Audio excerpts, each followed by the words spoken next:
chez toi personne qui fasse passer son fils ou sa fille par le feu. C'est ce qui se pratiquait avant.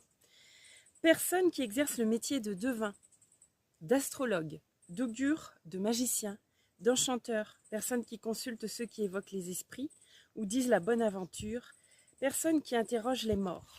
Pour en revenir à l'ayahuasca c'est contact avec les esprits. Donc, on voit bien ici que c'est interdit. La divination et la magie, c'est interdit par Dieu.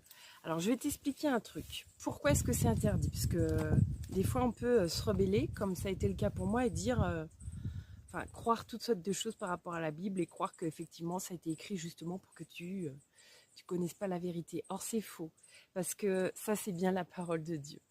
D'accord? Et en fait, Dieu, il te met en garde.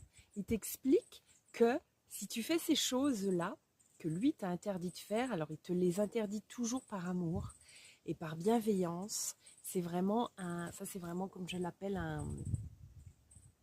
c'est un manuel, si tu veux, de vie qui va t'expliquer les choses qui vont te mener à ta perte et les choses qui vont te mener à la vie. Et donc, effectivement, quand tu vas pratiquer ces choses-là, tu vas ouvrir des portes.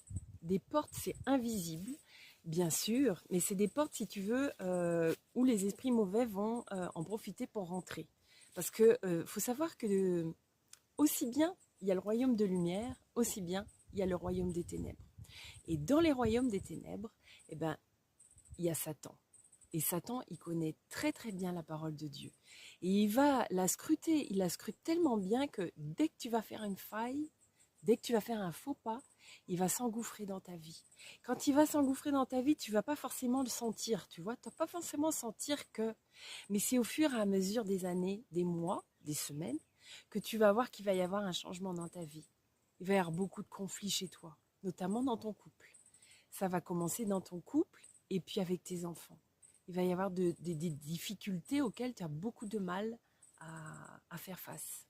Tu vas voir qu'avec tes collègues de travail, ça ne va pas. Tu vas te sentir un peu dans la dépression. Tu vas te sentir anxieux. Tu vas te sentir de plus en plus mal, sans expliquer d'où ça vient. Effectivement, quand tu ne connais pas la parole, comme le dit très bien Osée, dans 4, verset 6, mon peuple périt par manque de connaissances. C'est vraiment par manque de connaissances. Tu es dans un monde matériel, magnifique d'ailleurs, je parle de la création de Dieu bien sûr, mais il y a un monde spirituel tout autour de ça.